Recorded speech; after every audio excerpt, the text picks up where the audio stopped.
नमस्कार। जनवाणी में आपका स्वागत है। मैं हूं अमित श्रीवास्तव। चिराग पासवान को नरेंद्र मोदी ने बेटा जैसा कह दिया। क्या ये खतरे की घंटी है नीतीश कुमार के लिए? और क्या चिराग पासवान का कद बढ़ने वाला है? और क्या नीतीश कुमार की जगह अब चिराग पासवान लेंगे या केंद्र में मंत्री बनेंगे चिराग पासवान? क्योंकि नरेंद्र मोदी यदि कोई बात कहते हैं तो उसकी प्लानिंग बहुत दिन पहले से कर लेते हैं। नोटबंदी करनी थी तो उसके 1.5 साल पहले से ही वो बैंकों का खाता खुलवाने लगे थे, जनधन अकाउंट। और यदि किसी को ठिकाने लगाना होता है तो वो पहले कह देते। और जहां तक मैंने पत्रकार के रूप में नरेंद्र मोदी को दशकों से देखा है, मैंने ये पाया है आज तक कभी नरेंद्र मोदी किसी को अपना करीबी नहीं बताते हैं। चाहे वो भाजपा में अमित शाह ही क्यों ना हो, उनके साथ भी मिलते हैं तो एक औपचारिक बैठक लगती है। एक दूसरे को गुलदस्ता देना, नमस्ते करना, गले में पट्टा डालना और साथ लेके चलना, एक जो दूरी है वो दिखता है। आज तक नरेंद्र मोदी जी ने कभी किसी नेता को ये नहीं कहा कि ये मेरे भाई जैसे हैं, ये मेरे सोशल मीडिया इन्फ्लुएंसर हों, कोई समाज में अच्छा काम कर रहे हो उसके लिए तो बोल देते हैं। किसी भी नेता के लिए, खासकर भाजपा के किसी नेता के लिए तो, या अपने गठबंधन के नेता के लिए तो कभी नहीं कहते। चिराग पासवान के लिए नरेंद्र मोदी इतने भावुक क्यों हो गए? और क्या कोई संकेत दे रहे हैं कि क्या अब नीतीश कुमार जो पलटी इधर से उधर कर रहे हैं, अब नीतीश कुमार को भाजपा ने बनाया था, वाजपेयी जी ने बनाया था, ये तो सबको पता है। नीतीश कुमार की ना तो क्षमता थी मुख्यमंत्री बनने की, ना तो हैसियत थी, क्योंकि इनके पास सीटें कम आती थी। वह भाजपा ने नीतीश कुमार, नया बिहार नीतीश कुमार का नारा दिया 2005 में और इनको मुख्यमंत्री बनाया। तो क्या अब जो खेल नीतीश कुमार के साथ किया गया और बड़ा बनाया गया, तो चिराग पासवान को बड़ा बना रहे हैं नरेंद्र मोदी। अगर नरेंद्र मोदी के नाम पर वोट पड़ता है और नरेंद्र मोदी ये कहते हो कि ये तो मेरे बेटे जैसा है, तो इसका मतलब ये है कि नरेंद्र मोदी चिराग पासवान का कद बड़ा करना चाह रहे हैं। वहां पर ही देखिए, हाजीपुर का में चुनाव में चिराग को जीतने ना जीतने का कोई प्रश्न ही नहीं है। घर का सीट है, पिता का सीट है, अपनी उनकी लोकप्रियता है, जातीय समीकरण है, नरेंद्र मोदी का साथ है, सब कुछ। और दूसरी तरफ जो कैंडिडेट हैं उनका कुछ खास प्रभाव नहीं है। ऐसे में चिराग पासवान की जीत निश्चित है। फिर नरेंद्र मोदी को ऐसा कहने की क्यों जरूरत पड़ी? क्यों वो तारीफ कर रहे हैं? वो कहते हैं सांसद के रूप में ये बहुत कुछ सीखना चाहते हैं, अक्सर ये सीखने का प्रयास करते रहते हैं। इसका मतलब है कि क्या चिराग पासवान को लेकर नरेंद्र मोदी ने बहुत बड़ी प्लानिंग की है? और यदि केंद्र में मंत्री बनाने की बात होती तो वो तो प्रधानमंत्री का हक है, उनका अधिकार क्षेत्र है, वो तो किसी को भी मंत्री बना देंगे।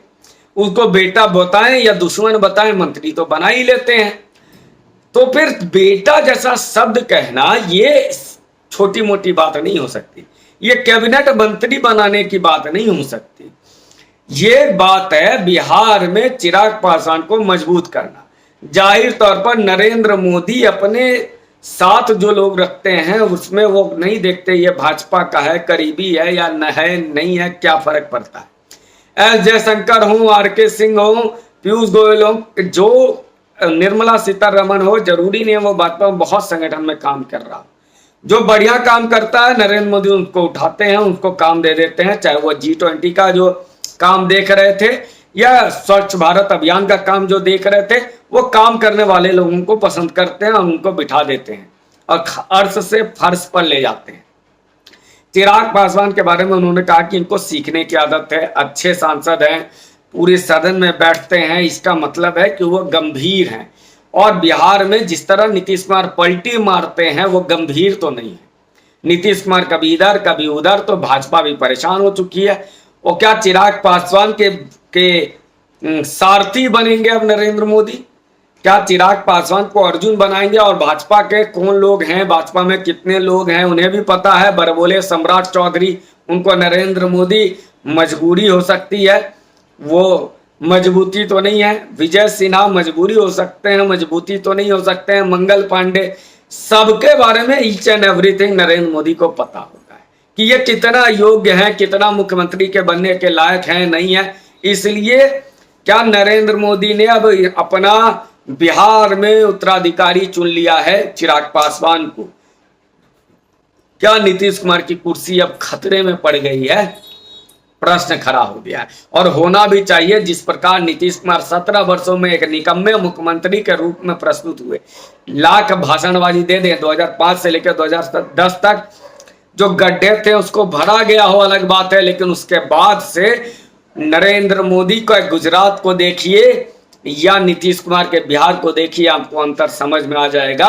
नीतीश कुमार कोई बड़ा उद्योग नहीं लगा पाए और हमेशा अपनी सरकार और कुर्सी बचाने के चक्कर में अरविंद केजरीवाल जैसे हो गए। इसलिए नरेंद्र मोदी ने क्या चिराग पासवान को तय कर लिया है कि अब बिहार का मुख्यमंत्री बनेगा नीतीश कुमार को झटका, और ये खेल अब लोकसभा चुनाव से बढ़ गया है, क्योंकि नरेंद्र मोदी पिछले 8 महीने से बिहार विधानसभा चुनाव 2025 की तैयारी कर रहे हैं। उनके टीमें वहां लगी हुई हैं 8 महीने पहले से। तो समझिए कि ये खेल बहुत बड़ा है, क्योंकि चिराग के पास जातीय समीकरण भी है, यूथ भी है, पढ़ा लिखा भी है, बिहार की छवि भी बदल सकता है। इसलिए तो तय है कि चिराग पासवान अब मोदी के गुट के करीबी आदमी हैं।